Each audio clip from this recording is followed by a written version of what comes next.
అది గురించిన నీవు మీరు గమనించండి. దేవా, పాపినైన నన్ను ప్రేమించి నీవు నాకు ఇచ్చిన ఈ శరీరమును, ఈ రక్తమును నేను త్రాగుచు ఉండగా, తినుచు ఉండగా నన్ను బలపరిచి నీ శక్తితో నింపండి ప్రభువా అని ప్రభువును వేడుకుంటూ, ఇచ్చేటటువంటి వాటి వైపు చూడకుండా ప్రభువు వైపే ధ్యానించుచు, ఆయన రక్తాన్నే ఆలోచన చేస్తూ, ఆయన శరీరాన్నే మనము మనసులో పెట్టుకుని ఎవరైతే కృతజ్ఞతలు కలిగి, ఎవరైతే ఆయన సన్నిధానంలో వినయముగా, విశ్వాసముగా, నమ్మకముతో దేవుని పాదాల దగ్గర మొదలుపెట్టి ఆ వాటిని భుజిస్తారో అవి వారి జీవితంలో ఎన్నో గొప్ప కార్యాలు చేయగలము. దేవునికి స్తోత్రం.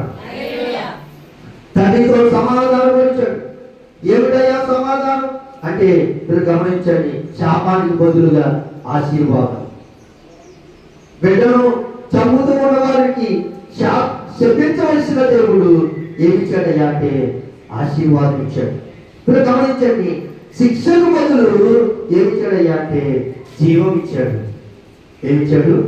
జీవం ఇచ్చాడు. ఇప్పుడు గమనించండి, ఇంకా చెప్పాలంటే శాపానికి బదులు కృపనిచ్చాడు, మరణానికి బదులు జీవం ఇచ్చాడు, నిరాశకు బదులు నిత్య ఆశనిచ్చాడు.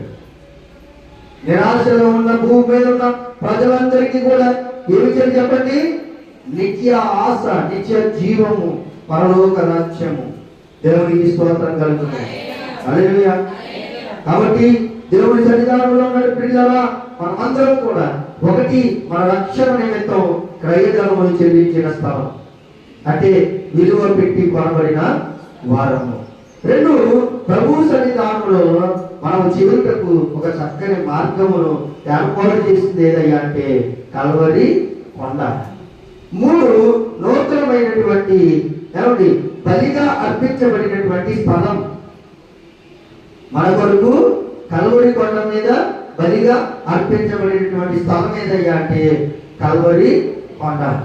నాలుగోదిగా వీళ్ళు గమనించండి, తండ్రితో ఒకవేళ తండ్రి మన మీద కోపగిస్తాడేమో, మన మీద శాపాన్ని రప్పిస్తాడేమో, మనం ఈ లోకానికి అంతమైపోతామేమో అనే ఉద్దేశంతో దేవుడు చేసినటువంటిది ఏంటయ్యా అంటే, ఆ స్థలము మనకి ఇచ్చింది ఏంటయ్యా అంటే ప్రేమ దేవుడు గమనించండి, ఇదిగో సమాధానాన్ని ఇచ్చింది.